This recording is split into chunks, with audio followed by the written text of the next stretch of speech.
Amables televidentes, los saludamos desde el Canal 2, el canal de nuestra gente, presentándoles nuestro programa Agenda Especial. Hoy vamos a conversar con la psicóloga Gloria H. Todos la consultan, unos por asuntos personales, íntimos, familiares, profesionales, de cualquier índole.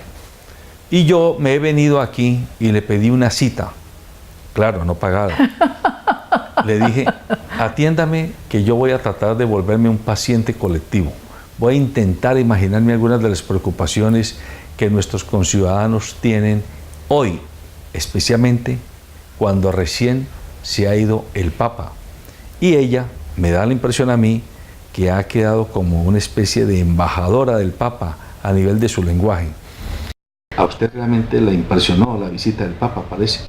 A ver, a mí me llamó mucho la atención que, más que la visita del Papa, yo creo que aquí hay un error, la visita de Francisco, porque es que no es el Papa, porque el Papa puede ser han pasado otros papas totalmente neutros, totalmente sin generar semejante repercusión como la de Francisco. Entonces se juntaron dos cosas, la personalidad de Francisco y el papado. Y las dos cosas, él nos dijo cosas muy importantes, es un filósofo de la vida más que el Papa y creo que vale la pena aprovechar todo el lenguaje y todo lo que dijo para poder ponerlo en práctica.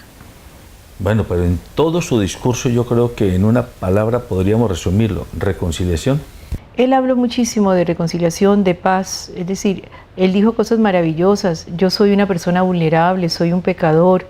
Pienso que él se humanizó muchísimo, se puso al nivel de todos, es igual a todos, pero hay que construir de alguna manera, no podemos seguir con la cizaña empantanándonos y devolviéndonos, hay que construir y hay que reparar.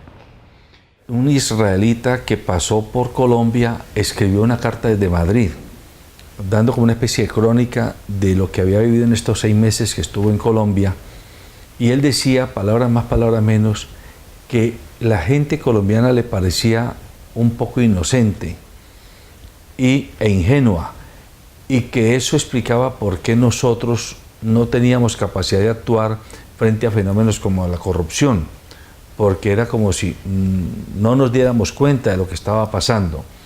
Habló muy bien de Colombia, pero dice que tenemos ese tipo de problemas. Dice también que no somos conscientes que los niños que no cuidemos hoy son los jóvenes que mañana van a ser derrotados y a convertirse en un problema. A partir de esas afirmaciones de una persona que no es colombiana, yo le pido, háganos un poquito de psicología, de análisis de qué es lo que le pasa al alma colectiva colombiana. Yo pienso que el alma colectiva colombiana es un alma ingenua, yo creo igual que él, yo pienso que somos unos niños que estamos despertando. Dijéramos que ha habido muchas situaciones políticas, religiosas, donde nos han adormecido y creíamos que una de las cualidades más grandes del mundo, y uno lo ve en el consultorio, José Alberto, y creo que es interesante, la gente quiere hijos obedientes, y los hijos obedientes son los más peligrosos de todos. ¿Los más peligrosos en qué sentido?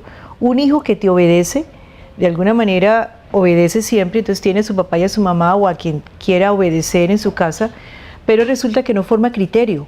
Cuando los papás se sienten muy orgullosos y anhelan el hijo obediente, hacen que un hijo sea sometido. ¿Y qué hace el muchacho? Pues simplemente cuando salga de su casa o de su ambiente, quita a su papá y a su mamá, sienta a otro y sigue obedeciendo porque no tiene un criterio. Entonces, pasándolo a Colombia, podríamos decir que Colombia es un país que obedeció. Hemos sido sometidos, sumisos, pero no porque nos lo han impuesto, sino que es parte de la cultura nuestra y ahora estamos despertando, entonces estamos cayendo en cuenta de muchas cosas y ahora hay la sensación de cómo despertar, los caudillos, todas esas situaciones son de alguien que manda y un grupo que obedece. Estamos despertando. Él tiene razón, Colombia es un alma ingenua y Colombia está despertando. Claro, es presa o fácil de ser influenciada por cualquiera y estamos despertando. ¿Cómo definir o cómo descubrir ese límite sutil entre la pretensión de que nuestros hijos, nuestros niños sean obedientes y la presión que generan los niños cuando ya no solo no son obedientes, sino que se vuelven tiranos? Lo que pasa es que la educación tiene que tener muy claro que tiene que haber límites y normas. El que una persona, yo no la quiera obediente, significa que yo debo aprender a recibirle el cuestionamiento. Yo no puedo censurar porque no piensen como nosotros. Pero no quitarle las normas. Claro que no, la autoridad tiene que seguir, porque una persona desbordada pues es una persona que no puede vivir en ninguna parte. Ni siquiera es por el padre o la madre, sino que un niño o una niña desbordada no sabe vivir con nadie. Entonces tenemos que tener el equilibrio entre la norma, cómo los puedo organizar, y tener criterio. Un hijo y una hija tienen que ser capaces de podernos decir lo que quieran. Posiblemente no me guste oírlo, pero tengo que aceptarlo. Que el hijo o la hija me diga, no me gustó, no me parece, eres injusto. Esta mañana recibí a alguien que es muy importante, porque la hija se mete entre su papá y su mamá en la mitad de la pelea, y la hija le dice al papá cosas como, por ejemplo, critica a la mamá, es que papá, mi mamá tuvo un amigo, pero no te preocupes, metiéndose en un lugar que no le corresponde. Ese lugar no es de la hija, así tenga 15 años. Y papá y mamá deben decirles, qué rico, tú tienes un criterio, pero ese no es un asunto tuyo. Allí hay una norma, una autoridad que le dice, habla de lo que quieras, yo te puedo oír, pero no es asunto tuyo, te puedo escuchar, pero no voy a tener en cuenta tus palabras. ¿Por qué? Porque ese no es un asunto de una hija. Poder encontrar el lugar de cada uno en la estructura familiar es muy importante. Entonces podemos educarlos con normas y con libertad de criterio. ¿Qué tanto eres capaz de oír a un hijo o a una hija que te diga, papá, me están gustando los hombres y soy un hombre, o me están gustando las mujeres y soy una mujer? ¿Estás dispuesto a oírlo? Puede que te coja fuera de base, pero estoy dispuesto a oírlo, o simplemente voy a oír lo que yo quiero oír. Entonces tendrás hijos totalmente morroncos y hijos que esconden las cosas. Pasándolo a Colombia, que me estabas haciendo la pregunta, entonces nosotros podemos aprender a hablar, a decir las cosas, o tenemos que esconder. Ese mismo ejemplo que usted pone, si lo pusiéramos en el tema de la drogadicción, por ejemplo, si un muchacho se llena de valor y le dice a su papá, a su mamá, a su abuela, al mayor que esté, abuela, yo estoy fumando marihuana, estoy consumiendo cocaína, ¿cómo, desde su experiencia, cómo debe actuar ese adulto o esa adulta frente a ese caso? La primera cosa, cuéntame qué está pasando o algo, y empezar a revisarse personalmente. Cuando una persona me dice, cuando una persona me miente, por lo general lo que hacemos los adultos es, ¿por qué me mientes? Y no la primera pregunta, ¿qué tengo yo para que me tengan que mentir? Si un hijo o una hija tienen algún problema de droga, de robo, de cualquier cosa, la primera pregunta es para los padres, pero no para darse duro y lamentarse, sino para decir, ¿qué sucedió? ¿Qué tenemos que revisar? Porque esto no es un problema individual, este es un problema de un muchacho o una niña dentro de un entorno familiar, y hay que revisar el entorno familiar. La primera pregunta no es para afuera, ¿qué pasó? ¿Qué tengo que revisar? ¿Qué tengo que aclarar? ¿Qué tengo que mejorar? Porque no solamente es, allá se lo llevo al psicólogo, vaya pues allá se lo cura, usted lo cura y me lo devuelve, cuando ya lo tenga como quiere me lo devuelve. Es el entorno familiar. Hay una cosa elemental, José Alberto, ¿de qué sirve darle a una persona la mejor medicina del mundo porque tiene una gastroenteritis si va a volver a tomar agua contaminada? Tú le puedes dar la mejor medicina, pero vuelve a tomar agua contaminada. ¿Qué estás haciendo? O sea que la familia tiene que entender que un problema de un muchacho o de una hija, eso se llama síntoma, y la causa está en el entorno y hay que buscarla. Bueno, eso me lleva a pedirle que nos ayude a comprender otro aspecto que generalmente nunca se toca, y es a ningún ser humano, o mejor dicho, ningún ser humano encuentra en ninguna parte una escuela de formación para ser padres, para constituir una familia. A todos desde niños nos preguntan, ¿tú qué quieres hacer cuando grande? Quiero ser médico, psicólogo, administrador, aviador, buzo, lo que sea. Pero a nadie se nos ocurre preguntar, ¿y cómo preparar a estos jóvenes para que tengan herramientas cuando sean padres? Y nosotros que ya hemos sido padres, nadie nunca nos dijo, mire, más o menos tengan en cuenta estas pautas. ¿Cómo hacer para resolver eso? Yo estoy mirando lo que me estás diciendo como una actitud muy paternalista. ¿Quién te dijo que hay que solucionarles a ellos? Ellos tienen que empezar a buscar. A ver, un muchacho quiere aprender a ser chef. No, es que como tú no me dijiste cómo ser chef, el muchacho va y busca cómo ser chef. O sea que si tú vas a entrar y valoras, si tú vas a entrar a un puesto nuevo, si tú vas a ir a un país nuevo, tú investigas. Entonces, si tú vas a tener una relación de pareja, tú vas a tener unos hijos, no es que a mí nadie me enseñó, ¿y usted, señor, qué buscó? Entonces también, así como tienes un interés por algo, ¿qué empezaste a buscar? Hay muchísima información, José Alberto, y yo creo que el que diga, Ah, no sabía, casi que devuelvo. ¿Y por qué no investigó? Con los elementos que tiene, nadie pondría un negocio sin investigar algo. Es decir, vas a poner un negocio de empanadas. ¿Y tú qué haces? A ver, ¿dónde compro la carne? ¿Dónde se compra la masa? ¿Dónde se vende? Haces una investigación. Y entonces creemos nosotros que vas a tener una pareja, vas a formar una familia y no necesito ninguna investigación, ni ningún estudio. Esos famosos cursos prematrimoniales que exigía a veces la Iglesia Católica era una manera de dar una pequeña información, pero no creo que la responsabilidad sea de los demás que forman. Tú tienes que investigar y averiguar. O sea que usted va a hacer un negocio nuevo, investiga. Usted va a formar un negocio nuevo emocional. ¿Qué está buscando para usted? Sí, doctora, pero eso quizás lo podrán hacer personas en cierto tipo de ambientes sociales. Pero vamos a ¿Para qué sirven los colegios y las escuelas? En las escuelas hacen reunión de padres de familia. ¿Cuánta gente va? Y la reunión de padres de familia, ¿para qué son? Va una psicóloga. Los colegios se cansan. Llamamos... Por eso, porque no hay una conciencia anterior. Porque cree que el colegio es el que te lo tiene que educar. Porque ese que es el papá o la mamá no tiene conciencia que tiene una cuota de responsabilidad con ese hijo, claro, porque no fue formado, porque no fue herramientado. Pero cuando el muchachito empieza a tener problemas o la muchachita van al colegio a decir, ¿ustedes qué pueden hacer por mi hijo? No, a ver, el colegio tiene que ser más fuerte frente a papá y a mamá. Tiene que exigir, vienen a la reunión. ¿Cuántos van a la reunión? Porque ese no es un asunto, o por lo general tengo que dar la cuña feminista. Los papás dicen, eso es problema de mujeres, vaya usted a la reunión del colegio y yo aquí traigo la plata. Yo creo que hay que revisar. Y estas nuevas generaciones que van a tener una relación de pareja tienen que entender que tienen que buscar ayuda. Ahora, José Alberto, yo no creo que sea solamente de nivel superior o de ciertas élites. Pienso que una persona que hay en Internet, métete en Internet para averiguar cuánta información hay, cuántas cosas hay. Si tú tienes interés, buscas. Pero yo no creo que podamos seguir diciendo que eso es de ricos o de pobres o de ciertas condiciones sociales. Pero sí hay una ideología en el ambiente que hace que la gente, especialmente la gente más pobre, asuma que la responsabilidad es de otros, del gobierno que no da subsidios, del empresario que no da trabajo, de la ciudad que no da espacios, pero muy poco se tiene interiorizada la conciencia de que yo soy corresponsable de la relación con mis hijos, especialmente menores. Pienso yo siento que la gente está cayendo en cuenta que lo tiene que hacer a niveles muy elementales. De pronto es, me tocó, la vida es así o algo, pero ahora las nuevas generaciones, también esos muchachos de hoy en día metidos en internet y en tecnología, el muchacho cuestiona a su papá y a su mamá, y su papá y su mamá tienen que empezar a buscar o revisar cosas. Yo creo que ya hoy poder decir no tengo acceso a la información es una manera de evadirse. La información está por todo lado y yo creo que hay que buscarla. Hay que buscarla y no solamente responsabilidad, es que no me dieron la información. Voltea, ¿usted la buscó?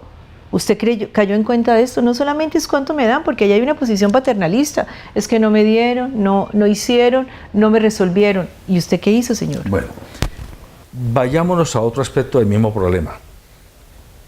Hay personas, madres y padres, que consideran que los hijos son como de ellos, como una apropiación, como si fuera el carro o el televisor o el teléfono, y asumen sus actitudes como que esto es mío, esta persona es mía, y eso hace que no le den más valor que el de ellos sentirse dueños de esa criatura sin dimensionar más qué efectos tiene.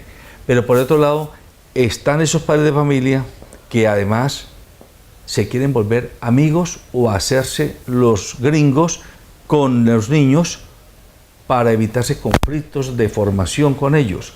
Entonces los dejan hacer lo que quieran, los dejan dejar hacer y dejar pasar, es como la norma. La pregunta es, ¿ese fenómeno es el que ocurre sobre todo en las grandes masas populares? Que los adultos dejan a los muchachos que hagan a su aire, y ellos, para evitarse problemas, o se vuelven muy amigos y alcahuetas de los muchachos, o se hacen indiferentes. Bueno, eso significa que el problema empieza con papá y mamá. Ahora, hay una cosa muy importante.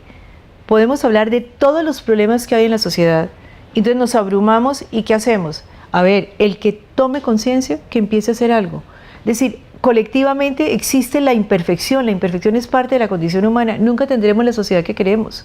Ahora, ese papá o esa mamá, o que son indiferentes y no se quieren meter, pero de pronto el hijo o la hija empieza a tener alguna dificultad o algún problema o algún nivel de conciencia que lo ayuda a reaccionar. Hay una cosa bien importante y es que hay muchachos hijos de padres muy indiferentes que son unos guerreros completos y precisamente se vuelven guerreros por la ausencia de papá y mamá, papás físicos pero ausentes totalmente, y ellos se empoderan y lo hacen. Yo pienso que hay muchas maneras de sobrevivencia y hay que buscar varias. Lo importante es que no nos sintamos apabullados por, mire lo que hay, esta señora o este señor o esta sociedad no se mueve, pero lo que tú hagas construye para el resultado de lo que haya. Que una sola persona aquí hoy, oyéndonos, pueda hacer un clic y decir, uy, yo quiero cambiar, ya se hizo algo. Qué rico que fuera más, qué rico, por favor, pero lo importante es que el proceso de crecimiento personal es interior, esto no es colectivo. Bueno, usted dice, hay hijos que se hacen guerreros precisamente por la desatención, por los problemas graves que han tenido, pero también ¿qué pasa? ¿Cómo explicar a aquellos que en lugar de ser guerreros se hunden en el abismo? Porque existen muchas cosas. La historia familiar, hay algo que se llama en psicología psicogenealogía, que se llama el árbol familiar. Cada vez está cogiendo más fuerza. Así como llega una persona como el israelita que se fue para Madrid y necesita explicarse qué pasa en Colombia y le hacemos una historia, una persona no está sola, tiene una historia que tiene que ver con abuelos, con bisabuelos, con entorno familiar, con tíos. La psicogenealogía y las constelaciones familiares son tan particulares, José Alberto, que hasta las fechas de nacimiento tienen que ver. Explique. A ver, es muy claro. Yo puedo contar la historia de una persona, un hombre de 52 años, que vivía en Medellín, iba en el carro con su hijo pequeño de 8 o 9 años, y él bajando por una montaña se dio cuenta que se había quedado sin frenos y que se iba a matar. Este hombre empuja a su niñito del carro, lo salva, y él se mata, porque ya no había nada que hacer, eran unas bajadas de esas, y se mata y se estrella y se mata. Él muere en noviembre de hace muchos años, de 52 años. Su hijo, hace 2 años, en noviembre de 52 años, se suicida. Porque hay algo que se llama una lealtad con una historia familiar. Eso es muy difícil de explicar, esto es psicogenealogía. Entonces hay fechas en las cuales se repiten cosas, porque hay algo que se llama el campo morfogenético, y tú haces una lealtad y repites las fechas de nacimiento, las fechas de muerte, las fechas de accidentes. Hay momentos, hay familias que dicen, siempre para el 20 de octubre tengo que tener cuidado, porque hay como dijéramos una información donde ese día sucede un acontecimiento y como no se ha resuelto lo suficiente el problema, se sigue repitiendo. Ese hecho eso no es como fatalismo. No, eso no es fatalismo, no, porque tú necesitas, la familia... ¿O eso se puede modificar? Claro, la familia necesita aprender algo. Y cuando tú haces conciencia y aprendes, liberas. Pero mientras que no aprendas, estás repitiendo constantemente hasta que alguien aprenda. Cuando un grupo de personas se salvan de un accidente o se salvan de una tragedia, está el caso de Sigifredo López, está el caso de la gente que se salvó en el avión de los jugadores. La gente que sobrevive a una tragedia tiene que hacer actos de reparación, porque es como si tuvieran una culpa muy grande. Eso no se hace conscientemente, esto me está sonando como si lo escogen, no, eso es inconsciente. Entonces todo el sobreviviente de una tragedia por lo general tiende a buscar o la muerte o un castigo, como si, ¿por qué me salvé yo? ¿Por qué me salvé yo y no se salvaron los otros?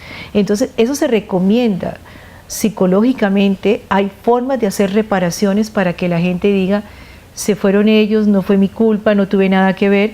Pero fíjate la historia de Sigifredo, cómo tuvo que pagar el haberse salvado.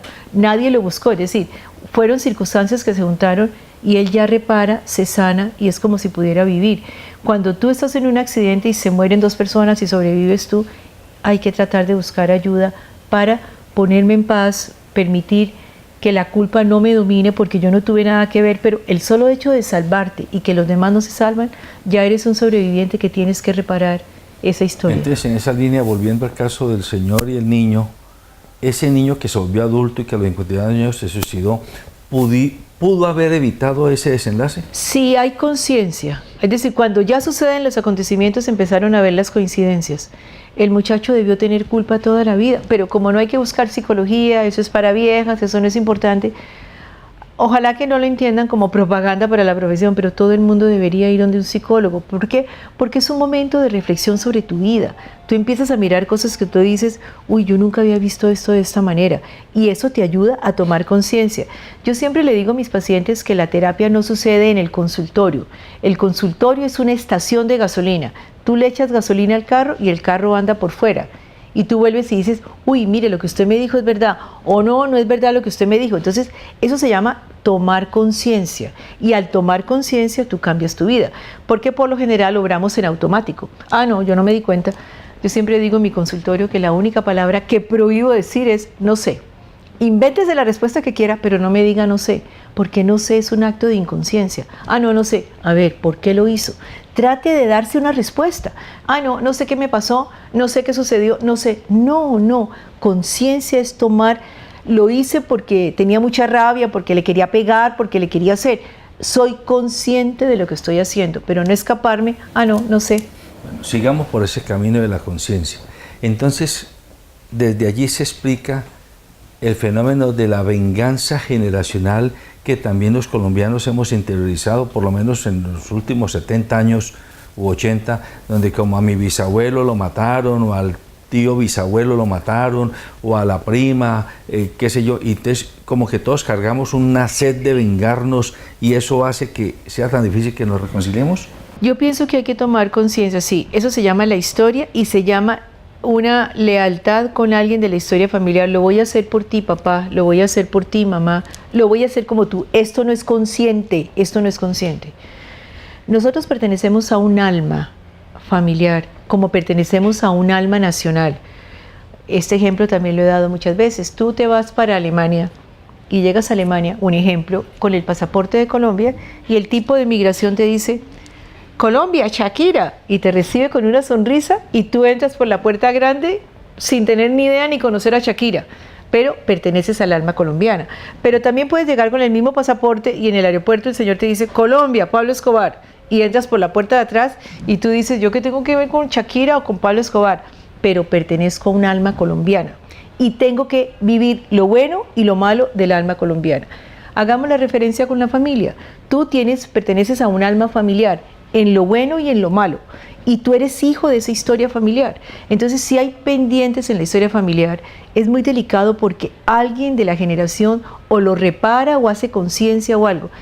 Por eso yo creo que cuando los hermanos pelean entre ellos, hay que tener muchísimo cuidado porque las peleas familiares, esos odios se heredan, pero no se heredan tanto en cuanto soy consciente, sino como si hubiese, si yo veo que yo peleo con mis hermanos, yo tengo que tener mucho cuidado porque digo auxilio, si yo tengo aquí este conflicto, ¿qué van a vivir mis hijos? Entonces, aún para cortar como la secuela de situaciones conflictivas, pues yo tengo que tratar de reparar para que no hereden mis hijos o mis nietos los problemas que no pudimos superar nosotros en las generaciones anteriores. Entonces, hay como un compromiso familiar. ¿En qué contribuyes tú a tu historia familiar? ¿A mejorarla o empeorarla? Los robos, José Alberto. Mire, las quiebras. Cuando uno dice, mi papá fue un vivo y tumbó a sus hermanos y estamos mejor, auxilio, socorro, ¿quién va a pagar esa historia? ¿Quién va a reparar o a quién le van a cobrar esa historia familiar? Por ejemplo, cuando tú empiezas a mirar quiebras económicas hoy en día de gente que ha quebrado, por lo general, cuando se trabaja psicogenealogía o constelaciones familiares, se empieza a buscar como con un hilito para atrás. Hábleme del abuelo, hábleme del bisabuelo, dónde vivían, y uno empieza a encontrar unas coincidencias impactantes de alguien que robó, no es que a mi papá lo tumbaron, no es que a mi mamá le hicieron esto, las hermanas la dejaron sin nada, lo excluyeron. Todas estas cosas, José Alberto, forman parte del alma familiar. Lo que haces mal lo van a pagar tus hijos. Hay mucha filosofía popular muy sabia. Por eso Colombia necesita reconciliarse, porque no solamente es firmar el acuerdo de paz, sino que cada quien, lo que tú cargas en tu corazón, ¿quién lo va a heredar? ¿Quién va a heredar tu rabia? ¿Quién va a heredar tu venganza? Entonces tratemos de que no haya de esa manera, libera, limpia, se hacen pequeños rituales. Por ejemplo, es muy importante en los abortos. En los abortos, se abortó por causa natural o porque se buscó el aborto, hay que tratar de hacer un pequeño ritual con los abortos, de manera que siempre se recomienda colocarle un nombre a la persona, que es que yo no sé qué era, ¿qué imaginas que era? ¿Un niño o una niña? Hacerle un pequeño ritual, hacerle una carta, no era el momento de nacer, ya llegará otra oportunidad, te quise mucho, por diversas circunstancias, no es culparse, y hacer una pequeña oración, un pequeño, ante una velita, si quieren ir a misa, en la cultura o en la creencia que tengan, y poderlo liberar. ¿Y qué se supone que se logra con eso? Reparar lo que, de alguna manera, reparar una situación que no se pudo concretar, y mucho más si es un aborto buscado, porque es una manera de poner en paz la situación y poderlo liberar. Hay muchas cosas de esas, hay rituales que son importantísimos de hacer, porque eso es lo que libera. Los rituales de reparación de Colombia, por ejemplo, cuando se sale con una vela blanca y se hacen ceremonias de esas, son reparadoras.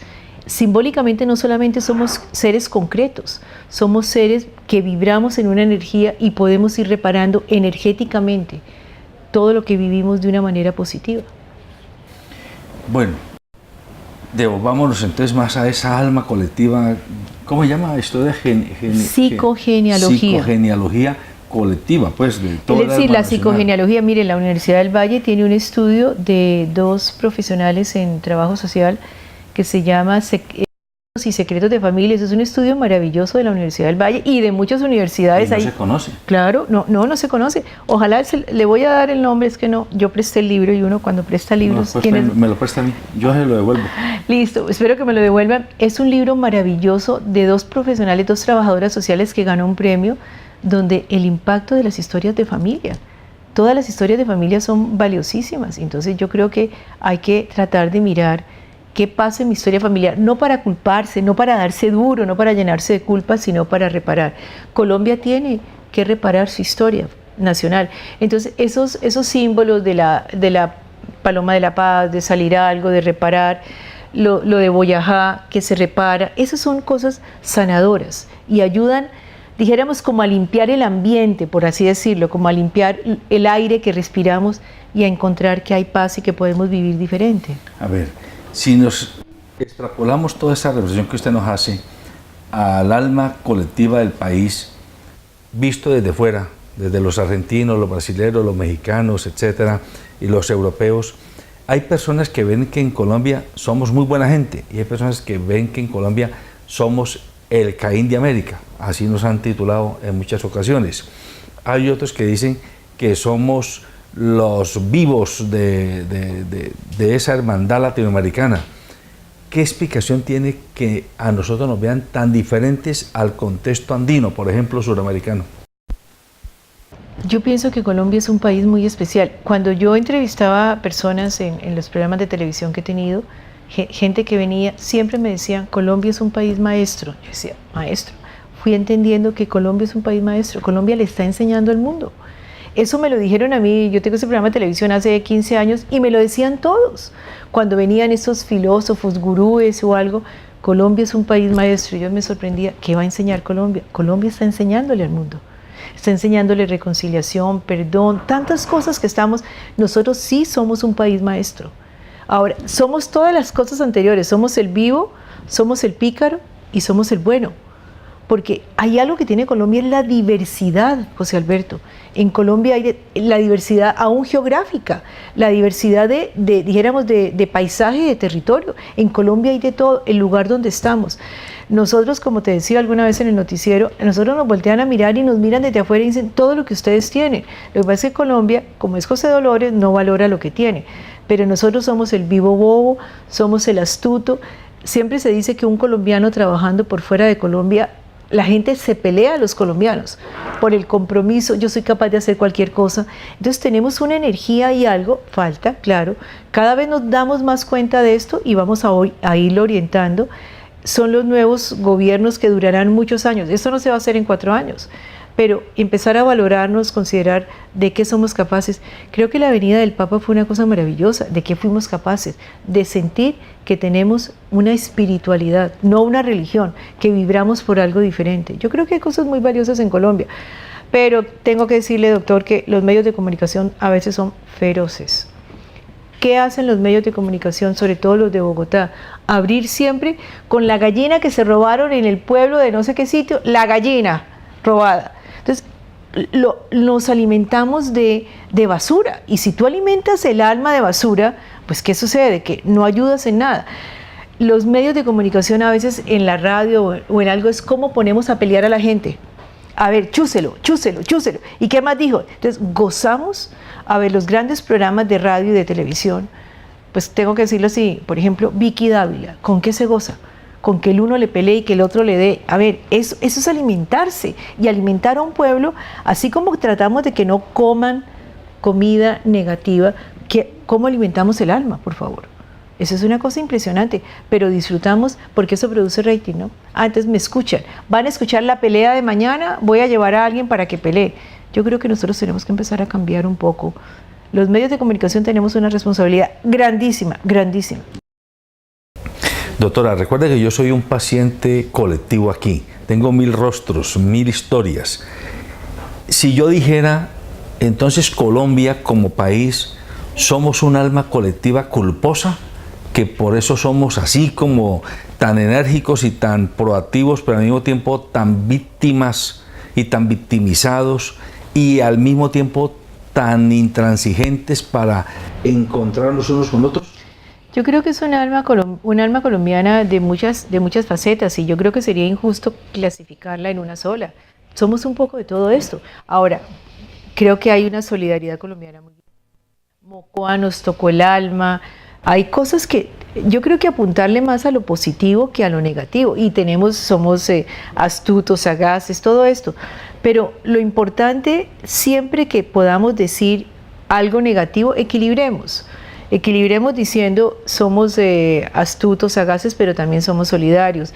Pienso que los medios de comunicación podrían hacer muchísimo más tratando de reparar el alma familiar, señalando lo negativo, pero no quiere decir quedándonos solamente en lo negativo. Hace muchos años la Universidad Autónoma de Occidente, con el doctor Luis H. Pérez, empezó un trabajo que se llamaba Por una comunicación equilibrada.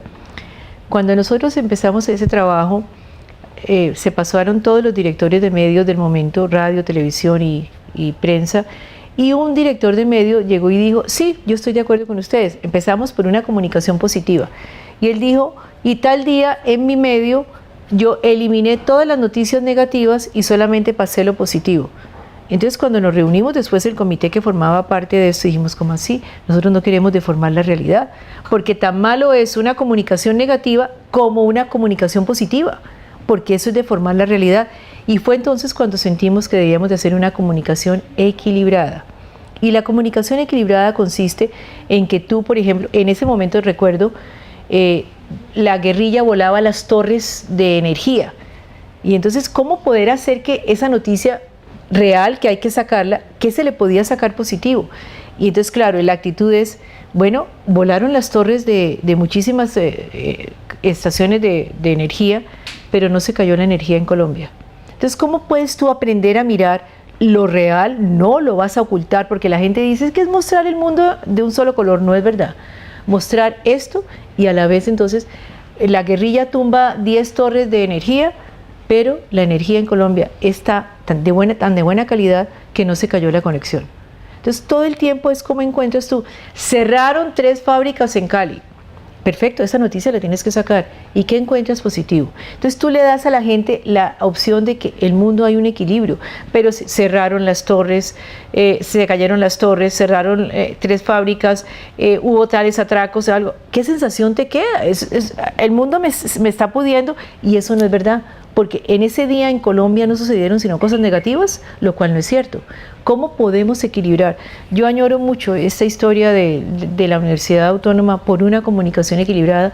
Me acuerdo que Antanas Mocus vino, nos ayudó muchísimo y estaba sorprendido. Realmente no es una comunicación positiva ni es una comunicación negativa, es una comunicación equilibrada. ¿Cómo puedes encontrar en un momento muy fuerte algo positivo. Y eso es lo que le dices tú al paciente. A un paciente tú le dices, mire lo que me está pasando. ¿Y qué hay positivo en tu vida? A ver, intenta mirarlo. A veces es tan poquito lo que haces por la gente, tan poquito en el sentido de que tú le mueves el chip y la gente dice, uy, yo nunca había visto esto de esta manera. Y es valorarse, no lo que te falta, sino lo que tienes.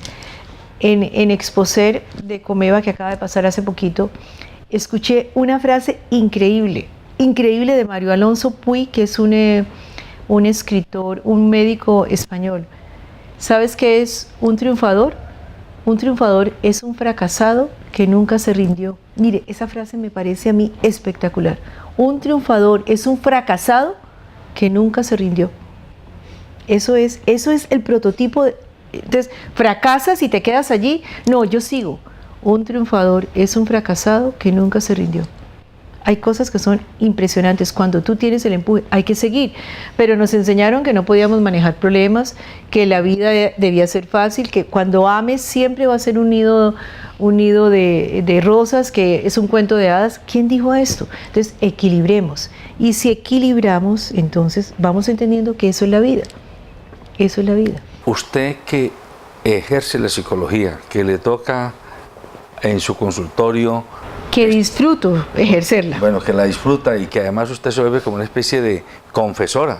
Sí. Ustedes los psicólogos son confesores de las intimidades, de los miedos, de las angustias, de los pecados que los seres humanos que los buscamos tenemos.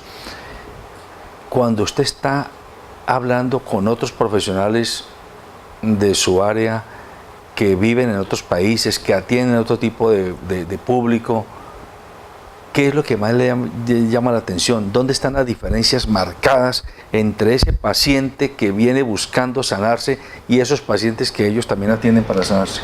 Yo creo que no hay diferencias. Yo creo, José Alberto, que nos encontramos con el ser humano en cualquier parte del planeta. ¿Somos lo mismo? Yo pienso que somos lo mismo. Posiblemente hay, en Europa, y alguna vez lo hablaba con unos españoles, son mucho más escépticos, mucho más materialistas y más concretos. Posiblemente porque son personas que han tenido una situación social o familiar, social colectiva diferente, entonces son mucho más escépticos. Nosotros allí, conectando un poco con la pregunta de hace un rato, somos más ingenuos, más confiados, pero creo que las diferencias y los problemas son exactamente los mismos. Fíjate que los libros pasan para todas partes, la gente busca lo mismo, la gente está buscando lo mismo. Para Europa fue muy fuerte golpear a España toda la crisis porque eran muy materialistas, y aprender a soltar las cosas materiales. Para Estados Unidos, por ejemplo, en este momento, el huracán, entender que lo material me apego, vale la pena luchar por lo material si se puede ir tan fácil, o no quiere decir que no sea importante vivir rico y vivir bien, pero eso hace que la gente vaya encontrando que hay otra cosa más profunda, y esa ansiedad y ese vacío lo tenemos en cualquier parte del mundo. Le voy a hacer una pregunta que es medio herética a usted. A ver. ¿Usted es creyente? Yo soy espiritual. Yo creo en Dios, sí. Yo no tengo nada que ver con la religión y no me gusta. ¿Usted no es atea en todo caso? En absoluto. Yo creo en Dios, Creo en un Dios, en una energía. Usted dice, creo en un Dios. Dígame, trate de explicármelo.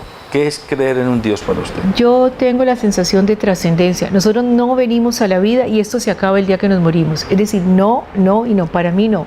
Hay algo y es construir. Es la sensación de estar conectada con el mundo, de contribuir. Yo creo que como Dios está dentro de nosotros, Dios, esa energía está dentro de nosotros, es lo que te hace, es la vocecita interior que te impide hacer daño, hacer maldad. Tienes las oportunidades, pero hay algo en uno que le impide. Se llamaría conciencia, Dios, energía, lo que lo quieras llamar, pero venimos a la vida a aprender y nos vamos a ir y vamos a tener muchas vidas en mi conocimiento. Y yo creo que hay un compromiso con cada uno, con ese Dios interior, que es un poco de ti mismo. Somos una ola del mar y eso mismo es Dios, pero la gente también, en todo el mundo, en toda la gente hay Dios. No puedes tratar mal a los demás porque eso es parte como de una esencia, como de una energía, como de una ola, que todos somos lo mismo, todos somos uno. Es muy difícil de explicar, muy difícil. Asumir que uno vive, que trasciende, es porque, como usted bien lo dice, no es vivir, morirme y ya. sino que hay algo más, según usted. La pregunta ahora es, los seres que hacen maldad a propósito, ¿son seres malos per se o son seres faltos de una especie de luz? Yo pienso que no hay gente mala. Con el dolor del alma o escandaloso no hay gente mala. Hay gente en procesos de vida y la gente mala es gente que de alguna manera, dado su nivel de conciencia, tiene que crecer, tiene que aprender y tiene que enseñar. Porque el malo... Pero enseñan haciendo muchos estragos. A ver, ¿cómo aprendes entonces? A ver, imagínate, hay un libro de Stanislav Grof que es muy interesante. Stanislav Grof dice, imaginémonos un mundo sin las cosas negativas. Imaginemos entonces la salud sin la enfermedad. Él dice varias cosas. La guerra, quitemos la guerra y que haya paz. Varias cosas, si las quitas, imagínate tú que quites de la salud la enfermedad. Con la enfermedad se van los adelantos médicos, la solidaridad, tantas cosas que se han probado allí. O sea que nosotros no podemos suprimir esa parte. El malo se necesita porque el malo es el maestro del bueno. Pero entonces usted ahí se está conectando con toda esa teoría oriental del yin y el yang, la Es luz que y la sombra. Dualidad, esa es la dualidad no existe. ¿Cómo puedes aprender tú, cómo puedes aprender cualquier persona a valorar, por ejemplo, una comida si no ha tenido hambre? ¿Cómo haces tú para aprender qué es la alegría si nunca has tenido tristeza? ¿Cómo haces tú para valorar, cómo haces tú para ver qué es blanco si no hay negro? Es que eso es parte de la condición humana. Entonces, el llamado malo es un profesor, es un maestro que enseña. Uno puede aprender de dos maneras, o por oposición o por imitación. Yo puedo decir, uy, yo no quiero ser jamás como un guerrillero, porque no lo soporto. No, entonces, él es un maestro que me enseña a mí a no parecerme a él. O yo puedo copiar de personas que yo admiro. O sea que siempre los maestros son o por oposición o por imitación. Y creo que nosotros tenemos grandes maestros que nos están enseñando a no hacer las cosas de una manera. Y eso es una manera de aprender. El malo, el llamado malo se necesita. Sin malo, la humanidad no se mueve. Los seres humanos tenemos consciente o inconscientemente proyectos de vida. Muchos tratamos de ser conscientes de que tengo un proyecto en mi vida y muchos no lo somos tan conscientes. Pero un proyecto de vida supone que hay algo adentro que me dice que yo dejo una estela, que hay una posta que le voy a entregar a alguien. Esa posta que entrego a mis hijos o a mi entorno, ¿y cómo hacer para que cuando yo me vaya, a ver cómo lo digo, asegurarme o tener yo mejor la luz de que la entregué para que el mundo sea un poquito mejor y no simplemente para dejarla como encartado al que me la heredó? No, yo no, respeto muchísimo, yo no hago un proyecto de vida para dejarle al mundo. Yo hago un proyecto de vida por mí, porque en la medida en que yo me sienta bien, es como si fuera una aureola que emana para afuera y cada quien cogerá lo que quiera, pero yo no comprometo a nadie ni obligo al mundo. Hay una historia muy interesante, hay una película que se llama Las horas del verano. Es una película, un poquito para decirte, es una película que se consigue en cualquier parte, donde hay una señora, mamá de 3 hijos, que considera que ella tiene en su casa cosas bellísimas. Entonces reúne a sus 3 hijos y les dice, mire, este cuadro es de no sé quién, y le va poniendo, lleva a un hijo y le va explicando el currículum de cada obra y cada cuadro y cada porcelana que tiene y todo, y les dice que entonces lo distribuyan de esa manera. La señora está celebrando su cumpleaños y a los 2 días la señora muere. Entonces la señora se muere y los hijos se reúnen y entonces un hijo vive en Filipinas, el otro en Nueva York y el otro en París. Entonces tienen la lista de todo lo que su mamá fue importantísimo y valoró, y los 3 se reúnen y la hija le dice, yo no me voy a llevar eso para Filipinas. El otro dice, yo no me voy a llevar eso para Nueva York, y el otro dice, no, yo en mi casa, ¿qué hago con esto? ¿Y qué terminan haciendo? Llaman a un museo y en el camión del museo monta todo lo que la mamá valoraba y se lo lleva al museo. Guardadas las debidas proporciones pasa esto. ¿Por qué tienes que dejar algo para que sigan tu nombre? Tú haces, actúa y vive de acuerdo a lo que crees. Quien lo quiso copiar lo cogió, quien lo quiso tomar, pero ¿por qué tiene que ser, te paso la posta? No, ni siquiera la posta de los empleos, de las empresas, la reciben los hijos. ¿Qué quieres tú? Uno no puede ser, yo creo que allí hay un acto de humildad. No soy ni más ni menos, yo estoy haciendo mi tarea por mí y bien hecha. ¿Quién la quiso recibir? Perfecto. ¿Quién no la quiso recibir? No. Pero yo no estoy para que me imiten, para que me recuerden, para dejarle a la historia.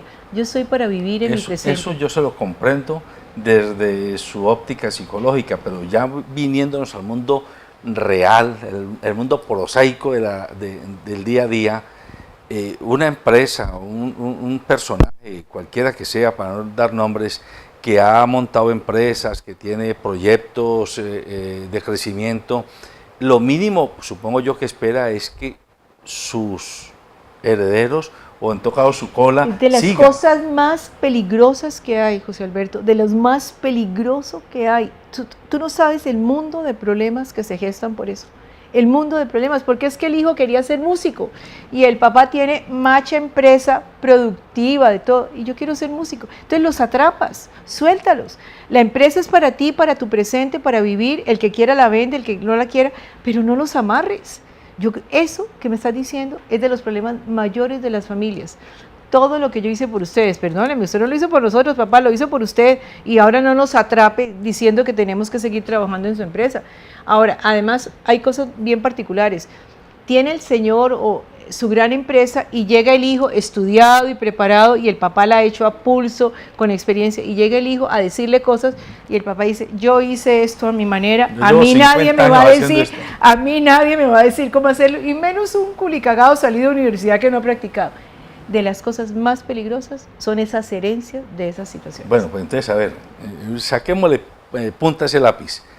Porque es que el fenómeno de la sucesión, de la herencia, no solo en los empresarios, sino en las familias comunes y corrientes, hasta la casita de campo o la casita de paterna o materna se vuelven un problema. ¿Cómo debiéramos de prepararnos nosotros, los mayores, y preparar a los menores que van a quedarse cuando ya partamos, para que eso no se vuelva un nudo de conflicto? A ver, yo creo que hay que hablar. Pues primero que todo, los hijos no tienen que tener ninguna obligación de seguir haciéndole el papá. Al que le guste, perfecto. Esta semana me decía una señora, una amiga, ellos tienen un restaurante muy, muy famoso. Ninguno de los dos hijos quiso el restaurante, pero me decía mi amiga, pero el nieto mayor ya viene, está al lado del abuelo, vamos a ir a la galería a comprar y el niño se va con el abuelo. Entonces alguien le decía, ese va a ser el heredero. A los hijos no les importó a ninguno de los dos, pero el nieto, yo voy con el abuelo y ya sabe dónde se compran tal cosa o algo. Eso, listo, qué rico que lo herede el niño, pero si no lo hereda el niño, tú tienes que aprender a cerrar. Eso cumplió un cometido, educaste a tu familia, sacaste adelante, pero yo no creo que uno tenga ningún derecho de ponerles a los hijos una lápida de esa manera detrás. Carga con mi historia. ¿Por qué? Yo no quiero tu historia. Acepto muchas cosas tuyas, pero yo no tengo que prolongar tu vida. Los hijos no son para prolongar la vida de los padres. Bueno, pero con esa mentalidad, entonces, si así actuáramos, se resolverían muchos conflictos, inclusive violentos, en las sucesiones, de todo orden. Sí. Ahora, otra de las mentiras grandes que dice la cultura es que a los hijos se los quiere por igual, lo cual no es cierto. A los hijos no se los quiere por igual. Entonces, ¿qué sucede? Los muchachos empiezan a sentir, mi papá le dejó mejor a esta que a esto. Entonces, hay cosas que hay que hablarlas y empezar a encontrarnos con verdades. Nadie puede heredar lo tuyo a la fuerza, a los hijos no se los quiere por igual. ¿Cómo puedes hacer la mejor negociación posible en vida? Tratar de mirar qué quieren hacer, qué no quieren hacer, no me gusta, no me interesa, y cuadrar y aceptar que cuando vaya a haber problemas hay que enfrentarlos, José Alberto. Nadie puede jugar con las cartas marcadas para evitar que no haya problemas. Eso es la vida. Bueno, usted está dando ahí una clase de sucesión empresarial, porque el problema de los empresarios es que se comienza a vivir el síndrome de lo que dejo. Y lo que dejo es como, bueno, yo me muero, pero a ver, ahí les dejo el encargo. El encarte. Y el encarte y el encargo. El encarte, es decir, ese mamotreto, y resulta que yo quiero ser músico, que yo quiero ser cocinero, y mi papá tiene una empresa. A ver, libéralo. Es decir, uno tiene que aprender a hacer esto. Hay muchas cosas en la cultura que tienen que cambiar. Los hijos no nos pertenecen, los hijos son accidentales. Yo tengo que dejarle ni la escogencia de la compañera o del compañero, ni la escogencia de la profesión, ni la escogencia del trabajo. Hay que soltarlos. Claro, cuando tú me decías, se apoderan de ellos y tú los cargamos con una culpa, todo lo que yo hice por ti, sí papá, pero yo no te pedí que lo hicieras. Es decir, así lo contestan los muchachos hoy en día. Bueno, acuérdese que soy su paciente. Sucede que se nos ha inculcado también en nuestra cultura, uno tiene hijos para toda la vida y usted es padre para toda la vida. Eso no es verdad, eso no es verdad. Eso es una mentira garrafal. La palabra hijo, ¿qué significa? La palabra hijo significa ser cuidado. ¿Tú cuidas hijos a los 40 años? No es verdad. Más o menos hacia los 20, 22 años, uno termina su función de padre. Eso no quiere decir que la función de padre se termine en el afecto, pero la función de padre, y tú tienes que ser espectador de la vida de tus hijos y estar un poco aquí. Tú les puedes hablar, no me gusta esto, sí me gusta esto, pero es tu vida, hijo. Yo no creo que uno pueda ser tan prepotente de querer seguir manejando la vida de ellos y soltar, y no esperar tampoco que te devuelvan, porque algunos que pasan las facturas, todo lo que yo hice por usted, entonces ahora usted me tiene que acompañar. Nosotros las generaciones que estamos surgiendo tenemos que prepararnos para ir a vivir a hogares geriátricos. No me van a cuidar en los apartamentos de ellos, que cada vez son más chiquitos y que no cabemos allí. Hay que ir entendiendo. Entonces me tiraron en un hogar geriátrico, en un hogar de ancianos. Porque son malos hijos. No. Ahora, además hay algo. Los medios de comunicación, como son perversos en algunas cosas, sacan la historia del viejito abandonado. Entonces el viejito tirado y el viejito diciendo aquí nadie me voltea a mirar. Pero no sacan la historia del viejito con la familia, cómo fue el viejito con la familia y qué tanto los hijos están hasta aquí, porque el señor fue tirano, los manejó con plata. Usted está ahí mandando un mensaje subliminal, ¿hay que cobrarle al viejito porque manejó mal? No, no hay que cobrarle, pero tampoco pueden pedir gente, de alguna manera, que recibió los embates de un hombre que fue prepotente, aplastador y tanto. No es fácil que lo quieran, posiblemente lo tienen que cuidar un poquito, pero que lo quieran y que se mueran por él, perdóname, el cariño se pierde o se gana de acuerdo a las actitudes. Los hijos no nos pertenecen, no se los quiere por igual, vamos a terminar en un hogar geriátrico, no porque nos tiran y nos abandonan, es que es parte de la vida. Los hijos y los padres nos amamos toda la vida, pero tener hijos no es para toda la vida, ni yo puedo usarlos ni manipularlos para que terminen de completar mi vida. Como ya me quedé sin empleo, ya no tengo nada que hacer, hijos vengan a entretenerme, eso no es verdad. O sea que, si le entiendo bien, los padres, debemos irnos preparando, los que estamos ya mayores, para no cobrarles a nuestros hijos estos años de atención y de sacrificios por ustedes, para que ustedes ahora se sacrifiquen en nuestros años finales. Sí, claro, eso me parece una educación perversa. Entonces yo hice por ustedes, pero guardé las facturas y ahora cobro, me parece perverso. Eso es un chantaje emocional. Por favor, y eso lo hace muchísima gente. ¿Y qué tal la hija que no la dejan casar para que cuide a los padres y se llena de ira? No la dejan ir de la casa. No, eso es una cosa, es feroz. Los más manipuladores del planeta Tierra se llaman papá y mamá, y hay que aprender a entender que no tenemos ningún derecho de abusar de un hijo de esa manera, no hay ningún derecho. A mí me gustó una frase que usted dijo en esta consulta psicológica que me ha concedido, que usted en su consultorio es como una estación de gasolina. O sea, yo hoy vine, tanqué y ahora me voy y comienzo a agotar el combustible.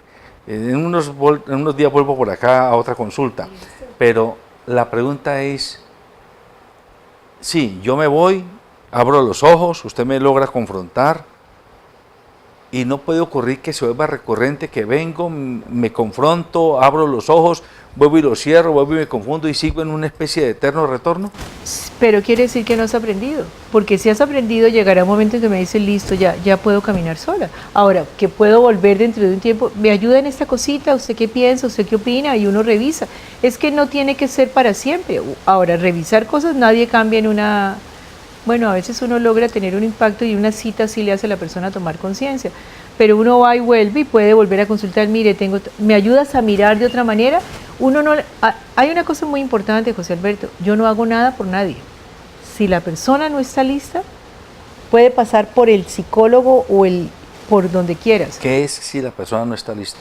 Que la persona esté en el momento oportuno para recibir la información. Uno no hace nada por nadie. Si tú estás allí, haces clic y dices, uy, entendí. O si no, sí, ya, puedes leer, puedes buscar, puedes hacer muchas cosas y tú puedes seguir repitiendo lo mismo porque todavía no tomas conciencia. Si tomas conciencia, ese es el clic, uy, ¿qué fue lo que me dijo? Tiene toda la razón, uy, ¿qué fue lo que me dijo? Entonces tú empiezas a agotar la gasolina en el día a día, a tomar momentos de conciencia y eso es lo que hace que tú te transformes. Bueno, se acabó la hora de consulta con la psicóloga Gloria H. Ella muy amablemente nos ha regalado este rato, a mí me lo regaló especialmente, y yo me tomé el atrevimiento de tratar de hacerle algunas preguntas o manifestarle algunas inquietudes que supongo interpretan muchas inquietudes que ustedes, amables televidentes e internautas, tienen en el diario vivir de cada una de sus vidas. Le agradecemos a Gloria H. y desde ya le anunciamos, muy a su pesar, que el próximo mes volveremos a tanquear, a echarle gasolina al combustible de nuestra vida en otra nueva entrevista con ella. Muchas gracias, muy querido, muchas gracias.